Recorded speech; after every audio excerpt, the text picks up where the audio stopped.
السلام عليكم ورحمة الله تعالى وبركاته. فيديو جديد وفيديو كما عودتكم دائما غادي نمشيو لأجمل الأماكن. احنا مازالين في مدينة طنجة وغادي نمشيو لواحد المقهى مطعم من بين أجمل المقاهي، واحد الإطلالة ساحرة غادي تعجبكم بزاف. مقهى مطعم الاسم ديالو بوهندية، متواجد في جهة كاب سبارتيل، حنايا هنايا في الرميلات، وغادي نمشي اتجاه ديال كاب سبارتيل. كيف ما كتشوفوا الاجواء جد رائعه، الطريق كامله ما شاء الله مناظر خلابه، مناظر بانوراميه كتاخذ العقل. ممكن انك توقف في هذا الطريق وتوقف واحد شويه وتستمتع بهذه الاطلاله على البحر الابيض المتوسط وتكمل الطريق ديالك. الطريق كما لاحظتوا معايا دوزت على الرميلات، دابا وصلنا كاب سبارتيل. هذا الرون بوين ديال كاب سبارتيل، غنخليو الشارع الاول اللي يدنا اليمين وغادي نمشيو في الشارع الثاني، وغادي نمشيو على طول هذاك الشارع. غادي نجبروا الدخله الاولى لا، وغادي ندخلوا مع الدخله الثانيه كما غادي تلاحظوا معايا. بالنسبه لهذا المكان اللي غناخذكم فيه ليلو ان شاء الله غادي يعجبكم بزاف. اذا كنتوا عندكم واحد بروغرام انكم غتزوروا مدينه طنجه، ما تفوتوش عليكم هذا المكان جد رائع، اللي ممكن انك تغدى ولا تاخذ فقط كوتي فيه ولا تعشى، يعني دوز فيه النهار ديالك ولا غير واحد الفتره من النهار ديالك هنايا. واحد المكان جد رائع، عنده واحد لافيو رائعه. كما قلت لكم هاد الدخله غادي نخليها وغادي ندخل مع الدخله الثانيه. المقهى متواجد مع هاد الدخله هذه، ماشي مسافه كبيره على ديك الرومبوان اللي فوتناه ديال كاب سبارتيل. صافي هنايا كما كتلاحظوا لافيو بدات كتبان لكم دابا، وداكشي اللي هضرت لكم عليه بدا كيبان لكم دابا. واحد الجليسه جد رائعه، واحد لافيو غزاله. بالنسبه للباركين متواجد، كيف ما انكم ممكن تعملوا واحد الجوله على هاد الطول على هاد الشارع، واحد المنظر واحد الاماكن جد رائعه. كيف ما ممكن انكم ما تدخلوش المقهى وتجلسوا بحال هاد الطبالي والكراسي متواجدين على طول هاد المساحه، هاد المكان هذا والاطلاله كيف ما كتلاحظوا على البحر. واحد لافيو رائعه جدا. هنايا غادي ندخلوا المقهى مطعم بوهنديه، واحد المقهى جد رائع، عنده اطباق متنوعه. كيف ما ذكرت معكم ممكن تجيو تغداو ولا تعشاو، كيف ما ممكن انكم تجيو تعملوا الكوتي فقط تشربوا شي حاجه ماشي مشكل. وممكن كيسمحوا كذلك تدخلوا معكم بعض الاشياء اللي خفيفه، مثلا لي بتي بان لي كرواسون، يعني ماشي مشكل عندهم هنا نهائيا. كيف ما انا اليوم جيت حتى العشيه، يعني جبت معايا شي حاجه باتيسري وطلبت فقط العصائر واتاي وجلست استمتعت بهذه الجليسه الرائعه. المقهى جا على واحد المساحه كبيره. هنايا كما كنصور معكم بقى في الاول، يعني هذه التراسه الاولانيه الفوق مره، غادي نهاون التراسه الثانيه وعندهم لتحت مره. يعني الجليسات عندهم متنوعين، ممكن تجلسوا لداخل كيف ما ممكن انكم تجلسوا على لا تيغاس، كيف ما ممكن انكم تجلسوا يعني نيشان على البحر. الاجواء رائعة، راحة نفسية ما نوصف لكمش في هذا المكان اللي كتنزل على الإنسان.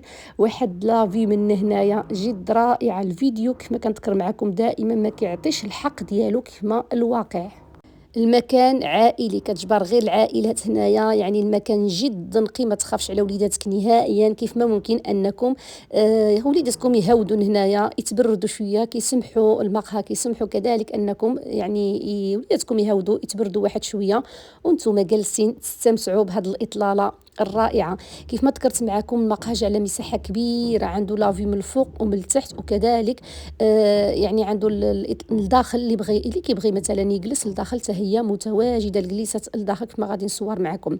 بالنسبه للمنيو عندهم اللارج شوا، وقفوا الفيديو وشوفوا يعني المنيو والاثمنه. عندهم البيصاره 20 درهم، عندهم الفخيتور ديال الحوت، عندهم لي جو، عندهم يعني بزاف ديال الاشياء، السردين مشوي، عندهم لي ديسير، عندهم يعني اي حاجه. كما كتشوفوا هنايا هذه سابقا طلبت انا الفريتوره والبيصاره كانت رائعه ما شاء الله.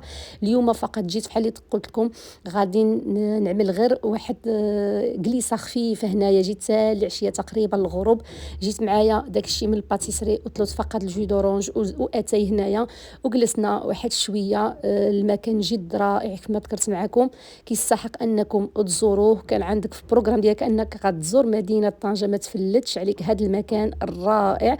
كيف ما صورت معكم بزاف ديال الفيديوهات على بزاف الاماكن لمدينه طنجه، عندي القناه مليئه بالاماكن اللي كتستحق كتستحق الزيارة ديالكم في مدينة طنجة، وكذلك في باقي مدن المغرب كاملة. غير الأماكن فقط المزيونة اللي كتستحق الزيارة مع ديك المعلومات والأثمنة وكل شيء. عجبتك القناة وبقيتي معايا حتى لهنايا، ما تنسانيش من اللايك ديالك واشترك في القناة إذا كنتي مازال ما اشتركتي، باش يوصلك كل جديد عن أجمل الأماكن اللي كتستحق الزيارة في مغربنا الحبيب. بوهندية الجليسة، سواء جيتي في الصباح، جيتي في العشية، جيتي في الليل، جليسة ما نوصفلكش شحال مزيونة. حتى في الليل هنا كيكون واحد الأجواء رائعة. أنا ما بقيتش حتى الليل هنايا كيشعلوا واحد الديوان، كتجي واحد الجليسة رومانسية دافئة هنايا. يعني بوهندية واحد المكان جد مميز اللي ممكن تدوز فيه نهارك، اولا واحد الجزء من نهارك بحال اللي ذكرت معكم، اما تجي تفطر هنايا اولا تغدى اولا تعمل كوتي اولا تتعشى. في كل اوقات الجليسه في بوهنديه رائعه. واجمل وقت اللي كنحمق انا نجلس بوهنديه هو الغروب. جيتي ما تفلتش عليك لحظه الغروب من هذا المكان. واحد الغروب كيكون جد رائع، واحد الراحه نفسيه، كتنسى كل شيء ملي كتجلس في هذه الجليسه هذه اللي هي جد رائعه، بسيطه وفي نفس الوقت واحد المتعه، واحد الراحه نفسيه.